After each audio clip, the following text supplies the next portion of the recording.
This is Hamameliaceae virginiana. It's the native witch hazel for ours in our area. The witch hazel is a member of the family Hamameliaceae, and it is a very, very late bloomer. It blooms in October or November. I guess it basically does that to beat the competition pretty much.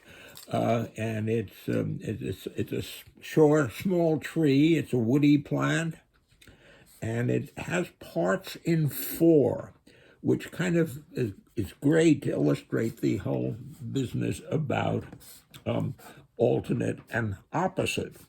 And I don't know how much you can see, but I think you can probably see there. We're looking head on here at a single blossom. Usually come in clusters of three on the branches. And if you can look out here, these brownish things are kind of like rounded triangles. Those are the sepals. And the sepals are alternate to the petals. And the petals are yellow, strap-like things. You can see here there's four of them. And here's individual petals. And what's interesting about this petal is that the apex is actually squared right off. And that's very characteristic of this family and something you should be aware of.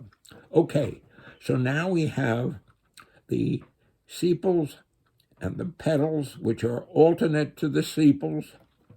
And now you see inside, can you see these four rounded things? Those are the anther of the stamens. And you can sort of see a line there. They are actually, they look kind of like Mickey Mouse ears when you look at them really close. And there are two valves, one on either side. And the filament kind of curves around and holds them. You can't, obviously, I don't think you can see that, this small size, but that's what they are. Now, if you look closely, you can see that the stamens are alternate to the petals, right? They're right in between the two petals. So, but because they are alternate to the petals, that makes them right in front of the sepals. So they're opposite the sepals. Great little exercise and a way to understand that phenomenon of opposite and alternate. You can see the bright yellow color of the petals is very characteristic of this. And the native, which is Hamameliaceae virginiana, blooms, as I said, in October, November.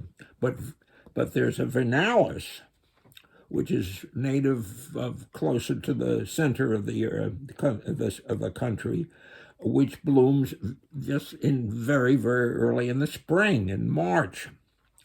And so you have, and again, I guess is the same idea of beating the competition. So you can see all these individual tiny little twigs with their individual flowers, brilliant yellow, and with a distinctive scent. They're really quite. Here you can see another individual petal, flower. I think we're missing a petal here, so that's why I didn't find. But you can see the dot. Oh, now I don't know whether, again, you can see there's two tiny little dots there, which are the actual stigmas. And it's a superior ovary, which of course I can't show you, they're so tiny. But this gives you a good idea, I think, of the size, the color of this, very unusual plant. I love it. Witch hazel. Oh, and this is, of course, this is the witch hazel that the liniment comes from.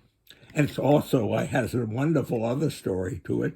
It's also, historically, this is the plant that created the divining rod that the American Indians used to find water. They would hold a forked branch of the witch hazel and out in front of them, And then when that dipped down, that would tell them that was where the water was underneath the ground. I don't know whether that's a myth, but it's interesting. But this is, of course, this is Hamameliaceae. This is witch hazel.